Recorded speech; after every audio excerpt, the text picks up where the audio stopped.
Well, good evening, everybody. Today is Saturday, September the 21st, I believe, and it is 8:21 p.m.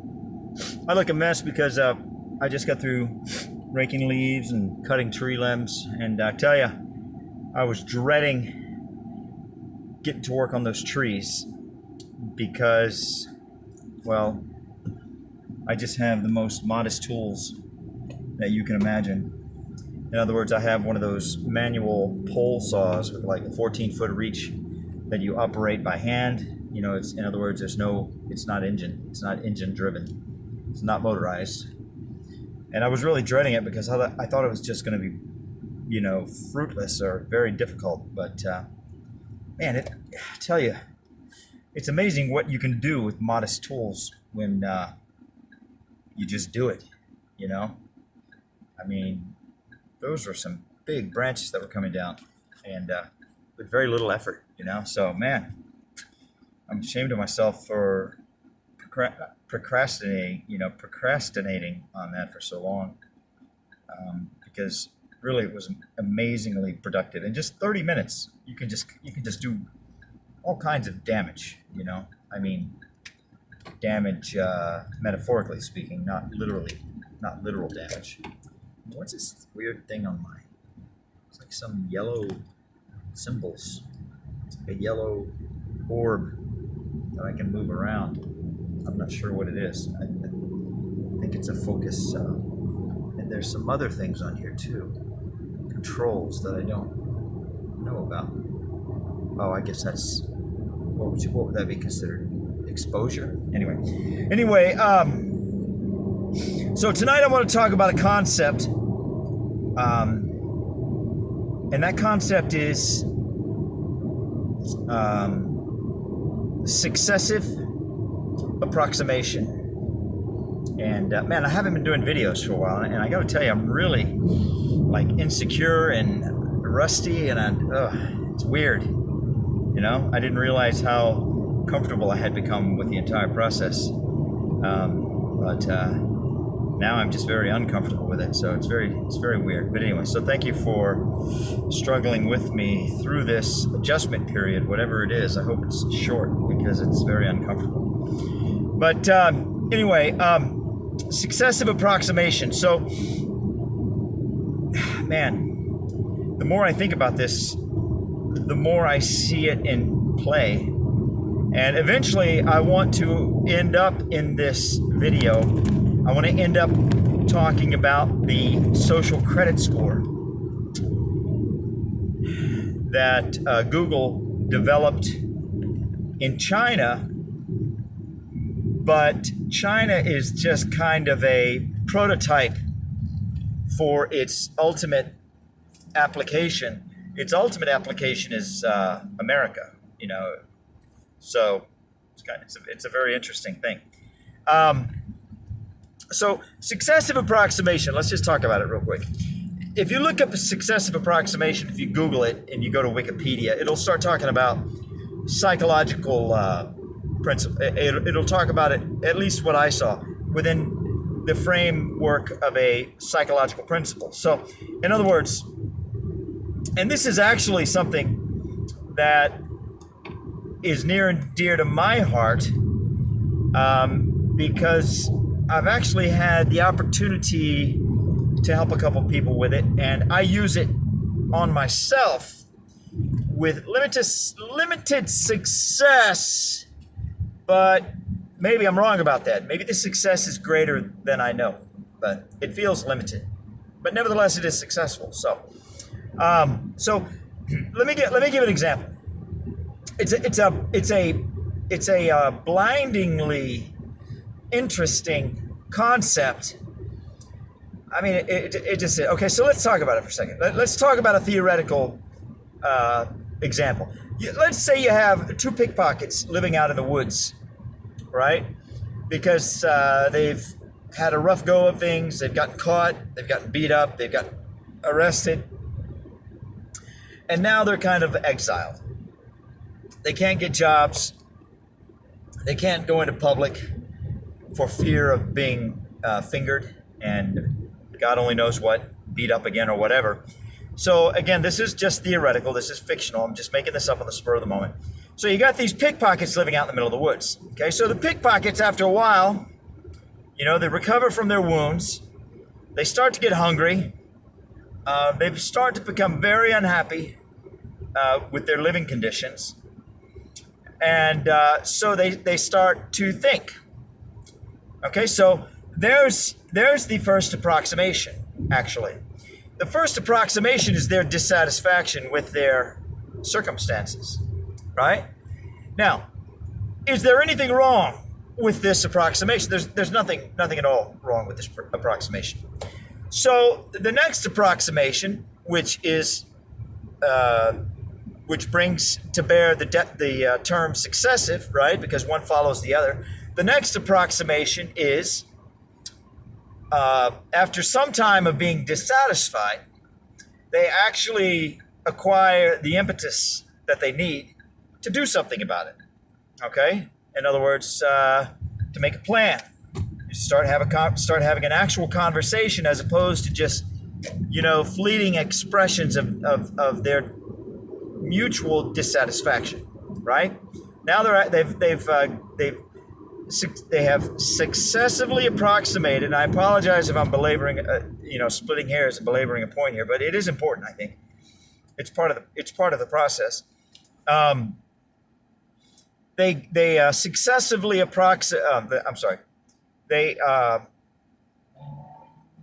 successive approximation. Yeah, they are successively approximating away from fleeting expressions of mutual dissatisfaction into prolonged conversations of a plan of action. So there's two. What would we call that? What would the term be for that? An approximation, right? There's two approximations successively made. So that's successive. So you can see already where this is going. This is easy to conceive of intellectually. In the abstract. It gets dicey when you start making observations about it in the real world. Okay, but let's continue with the theoretical analysis. The analysis of theoretical situation. Okay, so now they're having prolonged conversation. Now I'm going to speed it up a little bit since we all know where this is going anyway. So I'm going to speed. Okay, so it successively approximated twice. Now they're going to approximate another. Now the next approximation is, okay, well, what are we going to do? Are we going to go legit, or are we going to stay, are we going to continue to live a life of crime? That's the next approximation. Okay, let's just say, for argument's sake, let's say that they decide to continue to live a life of crime. Okay, fine. So there's another approximation. Now the next approximation is what kind of crime? Well, let's do what we know, right? We know how to pickpocket, so let's do that. Okay. I mean, they figure that they've learned a lot, Pain is a great teacher, might be the best teacher. Probably is, my opinion. Pain is probably the best teacher. Whether it's emotional or physical, I mean, it's spiritual pain. I mean, it's probably the best teacher that there is, right? So they figure they've learned a lot, and they can do what they've always done, but they can just do it much better and much smarter now. That's their thought process, right? So now they've approximated again. Now the next approximation is, okay, so what do we need to do about it? Okay, so now they've gone from conversing about a plan to making concrete plans. So we're up to like 4 or 5 approximations now, successively, right? So now they decide, well, let's just go back down there and show our face and see what happens. See if anybody cares. Maybe nobody cares, Maybe as long as, nobody can tell that we're up to anything, nobody will care that we're back, As long as we keep our nose clean, at least as far as public perception goes, then nobody will care. So let's just stick our head in there and see what happens. Because the next town is, say, 300 miles away, and that's a long way. That's a long way to walk, a long way to hitchhike. So let's just go down there. Okay, so there's another approximation. Okay, so the next approximation, let's go to town. they go to town, let's just say, and I forgot to put my phone on Do Not Disturb. I figured that out, that I should do that. Anyway, the next approximation is they go to town. They find out that nobody cares. You know, they're walking around. They see people they know. People see them that know them, and nobody's freaking out. Okay, so that approximation is complete. Now the next approximation is, okay, now we need to eat. We need some money. We need some money so we can get an apartment. Okay, so we've already decided that we're going to continue to live a life of crime. So, so they're approximating successively again. So now they decide that the next approximation is, okay, well, we need to go somewhere where there's people. And they go to where there's people. And I'm just going to speed it up here. They enact a couple of crimes. They pickpocket a couple people, and they don't really get anything of value. Okay, so they decide that this is no good. Where they are is no good because the people where they are don't have anything of value. They're not wealthy. I mean, they're not wealthy. They don't have any money. They don't have anything of value, right?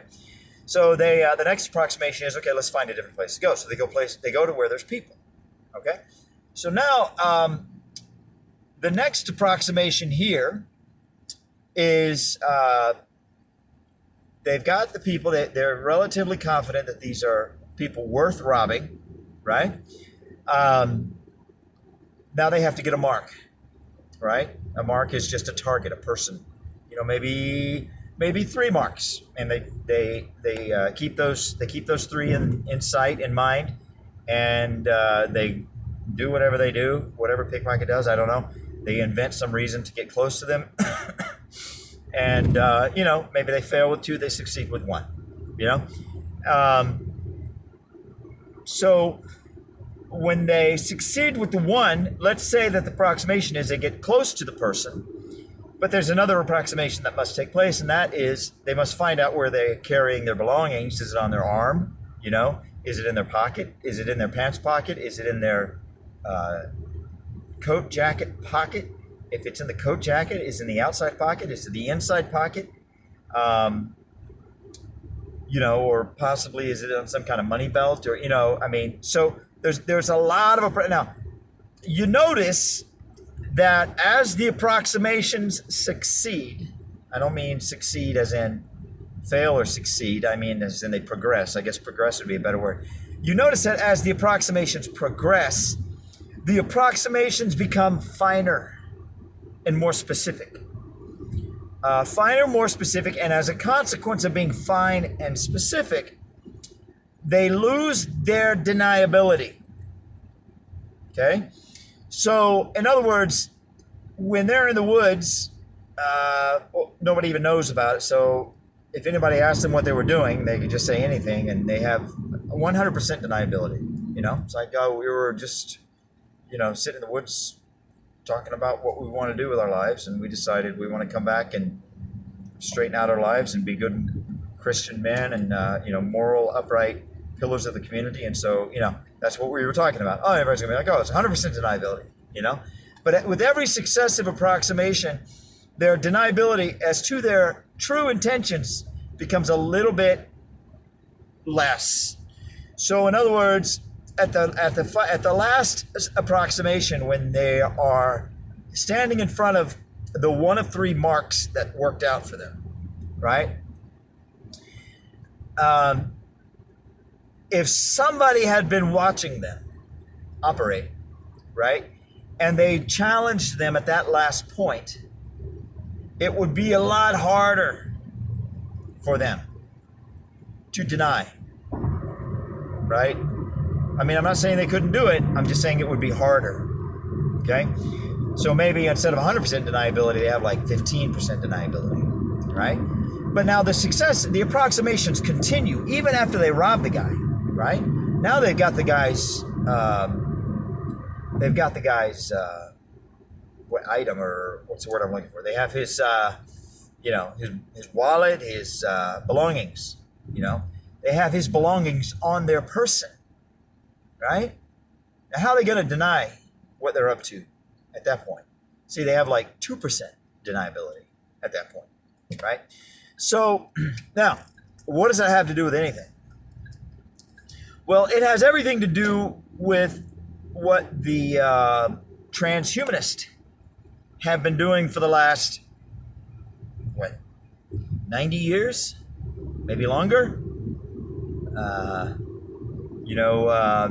It goes back a long ways. I mean, it goes back to Albert Pike, the 33rd degree Freemason admiral, World War I era Navy admiral, I guess. Army, Navy, I guess. I think it was Navy. Navy admiral, famous guy, predicted World War I believe, if I'm not mistaken, before it happened. He predicted it exactly as it happened, which is no great feat because he was living in that time. But then he predicted World War II exactly as it happened, which was a pretty good feat. It's a pretty good feat to predict something with accuracy 30 years in advance. Now, he also predicted World War III, right? And he said World War III would be between the Muslims, the Christians, and the Jews, something to that effect. That's like the crudest of all possible, approximations, since we're on the word approximation. That's the crudest of all approximations for his thing, for his prophecy about World War III. But nevertheless, it seems very, plausible, right? That it will turn out to be accurate. Now, some people say we've already had World War III, and now we're like in World War IV or World War V, and they're all quiet wars. So who knows? But I don't know. I'm not conversant enough about those things to be able to dissect the possibilities, But I think Albert Pike was really referring to hot wars. I don't think he was referring to, quiet wars that only the people engaging in them know about, like information wars and wars of trade and intellectual property and, political leverage and, theoretical abstract stuff like that.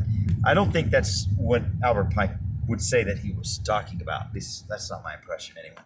So, this stuff goes back forever. What I mean by this stuff, I mean this idea of successively approximating humanity into a state of slavery, and all of humanity, not just the white people, not just the Muslims, not just the black people, not just everybody, and specifically. I believe at the moment, at this time, the end game is literally what we saw in the Matrix, where machines are running everything and humanity is kind of like they're either a source of energy for the machines or they're eliminated, with the exception of some elite superclass of people, or they're just kind of like an afterthought. They're basically slaves to the machine society. Now, Elon Musk bought a company called NeuraLink last year, maybe 3 years ago, I can't remember. But he made an announcement about a month ago where he said that next year they're going to be coming out with this product called Threads. Okay? And the way Threads work is you go to the mall. It's a cool name, right? Threads. I'm going to get some threads, man. I mean, people have been saying threads forever. They're talking about clothes. I'm going to get some threads, man. Check out my new threads, man. So he calls his new product Thread, the Thread, or Threads. And the way it is, you go to the mall and there's going to be a robot there. And I don't mean like legs and arms and eyes. I don't mean that. I just mean like a machine on a table. And the machine is they're going to do some tests or whatever, blood sample, biometric test, upload it, analysis, yada, yada, yada. And the machine's going to drill a little hole in your head, and it's going to insert a microchip that somehow or another, I guess they got it all figured out, is going to interface with your brain. And now you're going to be basically Bluetooth connected to all of your all of your smart devices with your brain. So you're going to be able to send text, make a post, all of this stuff with your brain.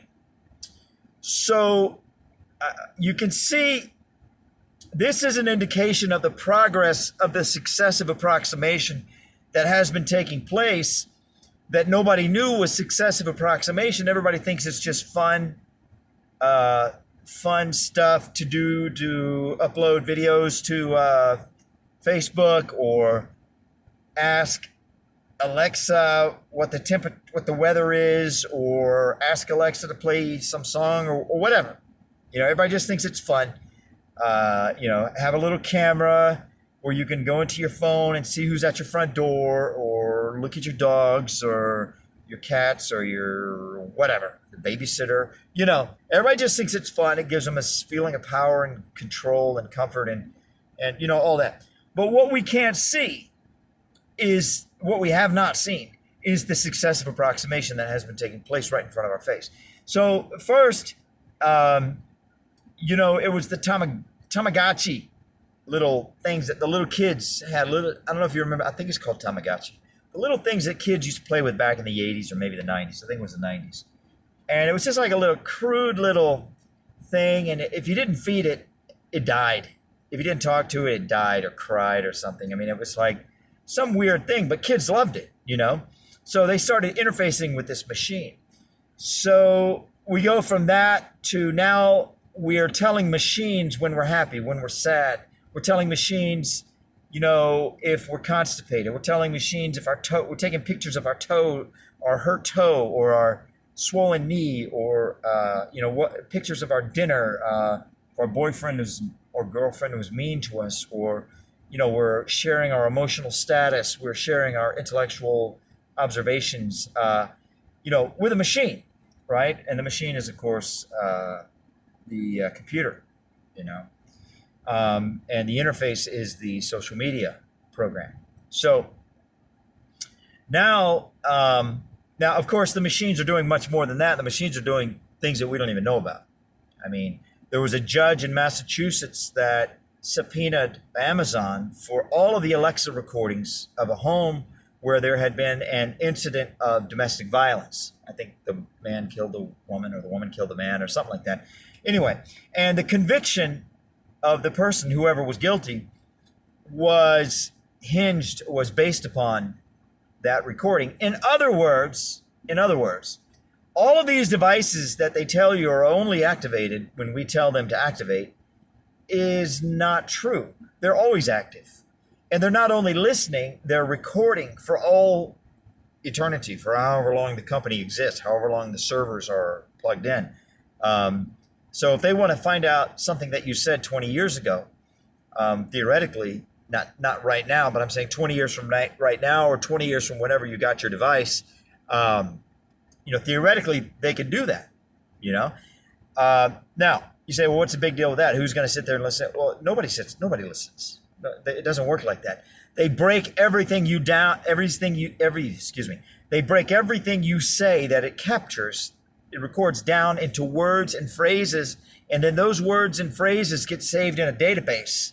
And then they can query that database and say, how many times did we hear this guy say the word communism? How many times did we hear him say the word capitalism? How many times did we hear him say the word hate? How many times did we hear him say the word love? How many times and they can create a bubble graph or a bar graph of every word that you've ever spoken, and not just a word, but also the phrases, because they have known phrases, they can. So in other words, I hate capitalism. They have every time you said the word I, every time you said the word hate, every time you said the word capitalism, but they also have every time you said the word I hate capitalism, or I hate Obama. They have every time you say, or Obama is stupid, or Trump is stupid. They have a recording and a record of every time you ever said that. Now, do they care? Should you care? Maybe not. Maybe it doesn't matter. I mean, I don't know. But here's the thing. Ultimately, here's the thing. So I hope. Okay, so there's all of that. First of all, we go from Tamagotchi.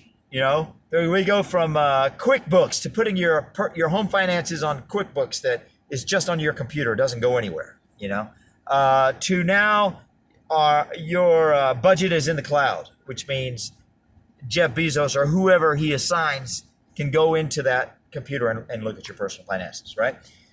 Jeff Bezos doesn't care about you, but he has 10 people that answer to him, and those 10 people have 10 people, and they have 10 people, and they have 10 people, they have 10 people. Eventually you get down to where 3 of the 10 people that are answering up the hierarchical chain are people that live in your zip code, or your area.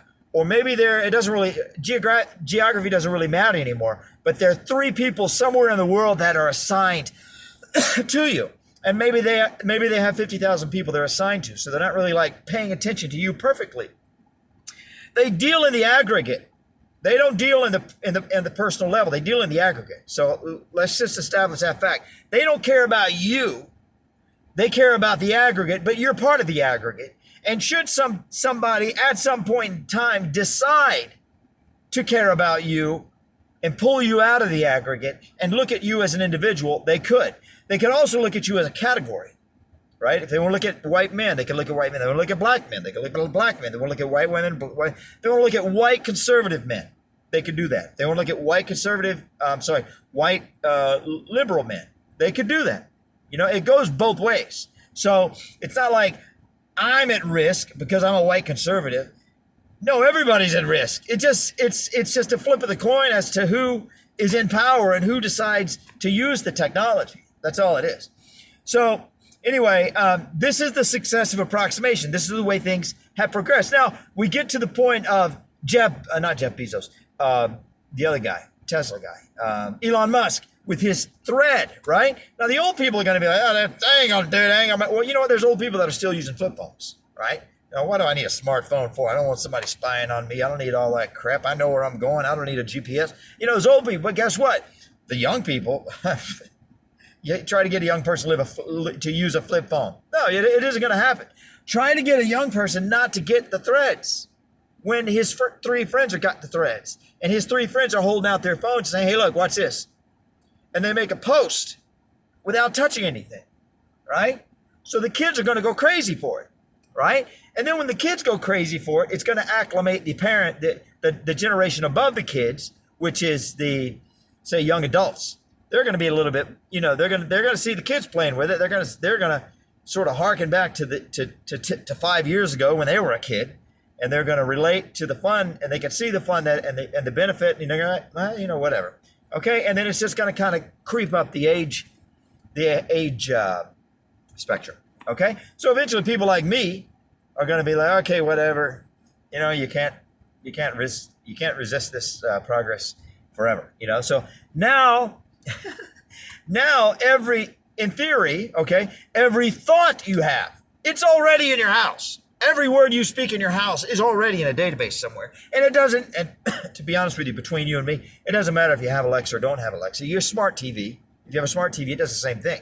Okay, your smart TV watches your facial expression when you're watching TV shows, and it knows how to read your emotion. To some degree, it's not perfect, but to some degree. So it knows your emotional, it has an emotional profile built of you to know what things make you happy, what things make you sad, what things make you afraid, how often you're stressed out, like once a week, twice a week, 6 days a week. It knows. They know it's not perfect, but to some degree they know, And if it's not your smart TV, then basically, excuse me, I was at a technology conference, and I'm a huge conspiracy theorist, but I have my limits. Everybody does. Some people have a conspiracy limit. They won't even entertain anything that even sounds remotely conspiratorial. Some people are like, 10%, 20%. I'm like 80%. I mean, I have my limits, but they're pretty high, But I was at a technology conference, and the guys were talking, it might have been me, to be honest with you, talking about all the stuff in the house that has the potential to record everything you say. And what it comes down to is basically any electronic device. And the guys in this conference were saying, yeah, I know what it was. There was an article in the internet and the newspaper and the news, like that month or that week or something, that came out and said that some thermostat manufacturer, okay, this thing is saying, I gotta stop making new one. It's getting too long. I'll be right back.